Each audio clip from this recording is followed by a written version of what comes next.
Well, the moment has finally arrived. Yes, I'm going to exclusively reveal the Project Scorpio specs in this video. But first of all, I want to emphasize how kind of unprecedented this all is.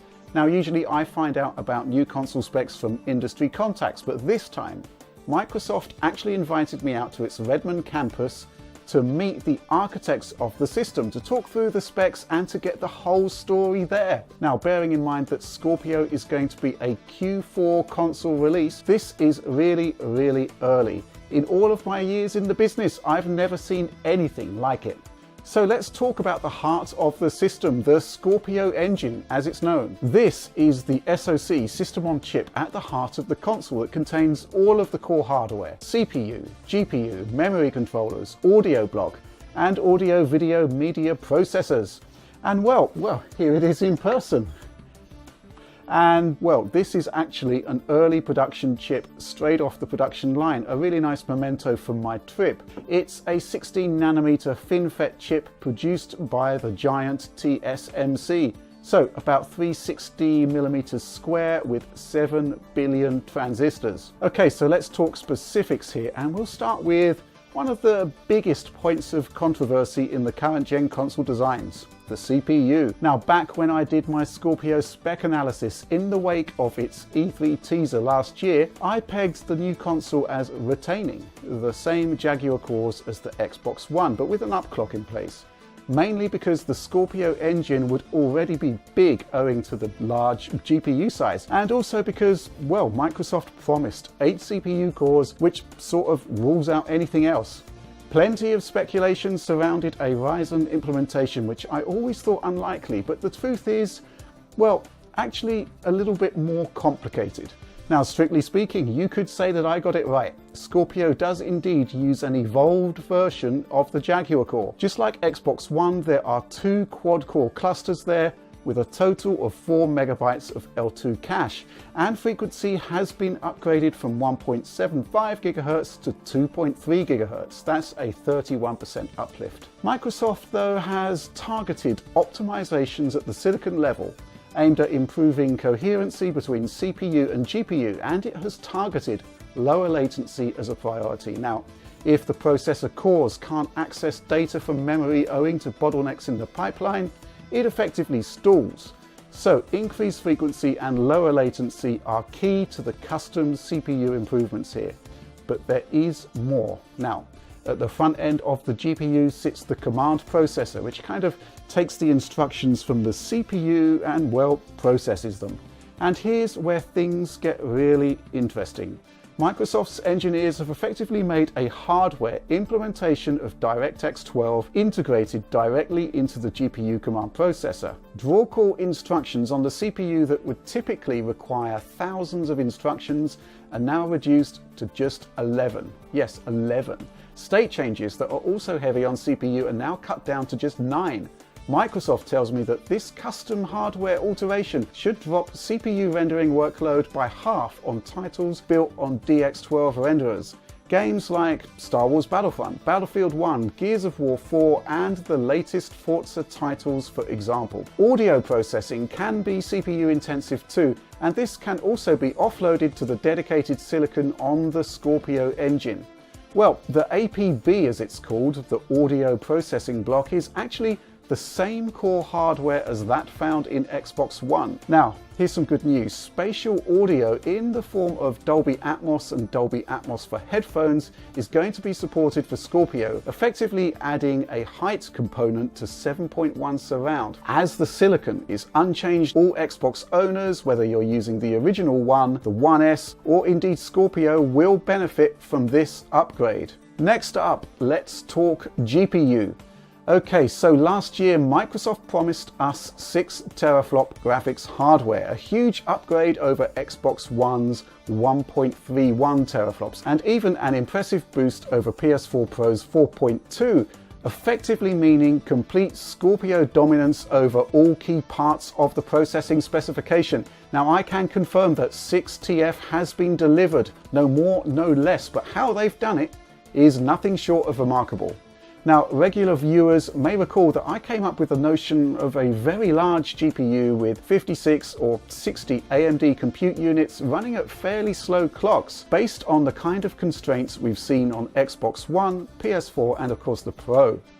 The truth is, Microsoft has broken free of those constraints in ways I'm not sure anybody could have anticipated, certainly not me. So to cut to the chase, Scorpio only has 40 compute units. But these are clocked very, very highly, 1172 MHz to be precise. That's up against 853 MHz on the OG Xbox One and 911 on PS4 Pro. So compared to the new Sony console, that's an additional 11% of Radeon hardware, but a 27% boost to frequency. Combined, this gives Scorpio a 43% compute advantage. Next up, memory. Lots of controversy here when Microsoft promised bandwidth in the region of 320 gigabytes per second. Would they use GDDR5? Would they go for faster G5X? Would we see a continuation of ESRAM? Well, back in the original specs reveal, we thought Microsoft would opt for a 384-bit memory interface paired with 12 modules of GDDR5. I mean, you could actually see it on the motherboard render that Microsoft put out last year, and that's a render that turned out to be pretty close to final hardware. So, what's the score here? Pretty much what we thought actually. 6.8 GHz G5 modules on a 384-bit interface, 12 of those modules in total, offering up a grand total of 326 gigabytes of bandwidth. 8 gigs of the 12 total is available to game makers, up against 5 on the original Xbox One. So that's a 60% boost in available memory for games. However, system reservation has also gone up. It's increased by 1 gigabyte to 4 gigs. So Scorpio's dashboard, well, now that can render at native 4K, something that wasn't possible on Xbox One S. Okay, so Microsoft has delivered, or indeed over-delivered, on all promises thus far. But part of the reason I was invited to their HQ to talk to the people who made Scorpio was to understand that this is more than just a collection of off-the-shelf AMD parts. There's customization here. Deep customization, and a lot of it. So Scorpio is a mid-gen refresh, right? This actually gave the development team a key advantage they've never had before. They could profile existing Xbox One games, see where the bottlenecks were on the existing hardware, and before any silicon was even fabricated, they could use hardware emulators to see how this game code actually performed. And then from there, they could rebalance the hardware to achieve optimal performance. And more than that, once they had that final balance, they could actually customize key areas of the GPU to eliminate engine, game-specific bottlenecks. In fact, I'm told that there are around 60 specific targeted customizations throughout the GPU pipeline. Again, this is unprecedented. Hardware usually defines software, but this time the Microsoft team could approach things from the other direction, optimizing the silicon based on the way that game engines and game developers are actually creating their games. The question is, would this pay off? I mean, we were promised native 4K gaming here, something you wouldn't really expect in the PC space from a 6 teraflop GPU. Well, here's Forza Motorsport 6 running on Xbox One. It's 1080p, 60 frames per second, and pretty much one of the best looking games available for the system. Back in mid-January, production parts for Project Scorpio started to arrive at Microsoft HQ. These were cobbled together at Turn 10 Studio down the road into something that sort of resembled an early prototype console. The Forza engine was ported to Scorpio in just 2 days. And, well, straight off the bat, it worked. It worked just out of the gate, something that blew the Turn 10 tech team away, something that generally just doesn't tend to happen this quickly. And not only did it just work, but it was fast, brutally fast, without the benefit of any platform-specific optimization. And here's a screenshot of the demo in action. This is taken from the Nürburgring GP circuit with the maximum amount of cars possible, in order to stress test the engine. Good news is, it's hitting 4K at 60 frames per second effortlessly. Take a look at the GPU utilization at the top there, 66.19%. Now, I personally have seen this demo running on Scorpio hardware, and the utilization does vary. I saw it drop as low as 55% with fewer cars on screen, and it can go as high as, say, 70%.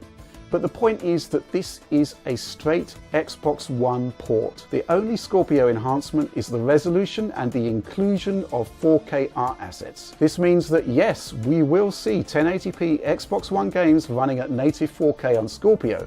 But more than that, the fact that the hardware is kind of underutilized means that there's a ton of GPU power left over for making the game look much better. So I'm putting a video together based on my Turn 10 visit, but here's something that could be improved straight off the bat. Zooming into the road here, you can see the same texture filtering we tend to see on Xbox One and PS4 games. And well, this is to be expected because it is a straight port. Improving this is not a problem with Scorpio's GPU power and memory bandwidth. Now, I've got some details coming up on how Turn 10 dialed up the settings and how well Scorpio coped. So yeah, subscribe to the channel and look out for that. Now here's the thing, this is just one game, of course. But you know what? Based on what I saw here, the concept of the amazing looking Forza Horizon 3 running at native 4K 30 at something approaching the PC's ultra settings doesn't seem outlandish, and I can't wait to see what the team has come up with for the inevitable Forza Motorsport 7. Now I didn't see anything else running on Scorpio, but I'm told that the scalability offered by the new hardware in terms of running 1080p and even 900p engines at 4K is there on other titles, other engines. And in actual fact, Microsoft is indeed aiming for 900p games to run natively at 4K too. Now this will take more work, but they reckon it's doable based on all the profiling they've done. But you know, there's actually more to the story here. I mean, looking back at those specs, the fact that Scorpio is running its GPU at 1172 MHz locked is pretty huge. The GPU design has features derived from AMD's Polaris technology, which, you know, in PC terms is basically the Radeon RX 480. Now this has 36 compute units versus Scorpio's 40. It's a smaller chip because it's a dedicated GPU, not a complete SoC, system on chip. Max boost 1266 MHz, just 94 MHz faster than Scorpio. So yeah, I couldn't quite believe that Microsoft has squeezed that much frequency out of a console part. I mean, how did they do that? Well, I actually met up with members of the hardware design team and got some answers. So it turns out that efficiency in the Scorpio design isn't just baked in at the silicon level, it's there throughout the entire box. So here's the thing, Microsoft implemented what it has dubbed the Hovis method, named after the guy who came up with the concept. What that means is this, every single Scorpio engine processor that comes off the production line has its own power characteristics, well, because every piece of silicon is ever so slightly different. Rather than apply the usual one-size-fits-all power delivery system, every Scorpio motherboard is balanced with its specific processor. It helps to keep heat down and ensures peak efficiency. Now, of course, this is a big processor and it still gets hot. So Microsoft spares no expense here in using a vapor chamber cooling assembly, very similar in design to the high-end coolers used on the GTX 1080 and 1080 Ti graphics cards. There are no vents on top of the Scorpio console. Heat is pushed out through the back of the machine via a large centrifugal fan. So here's the bottom line, Scorpio is very fast, not just in terms of overall performance, but specifically in its clock speeds. Microsoft has tried to keep heat generation down as much as possible via efficiencies in power delivery, and sorts out the heat that remains via a state-of-the-art cooling solution, one that I've never personally seen deployed on a mass-produced piece of consumer electronics hardware. This, my friends, is hardcore, but there's actually even more to this story, much more. I'll be making more videos about Scorpio and its cutting-edge feature set as soon as I can, but what's clear from my visit is that the Xbox team obviously hasn't taken losing the performance crown to Sony lightly.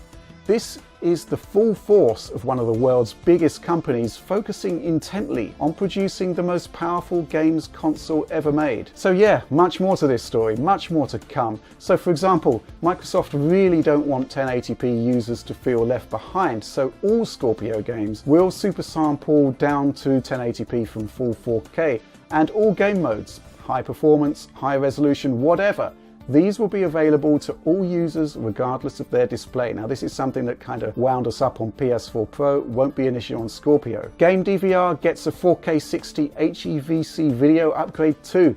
And as for back compat, well, that's another huge story in its own right. But that's all I have for you right now. Look out for more Scorpio stuff coming soon. I'm excited and I think you will be too. But for now, as always, thanks for watching.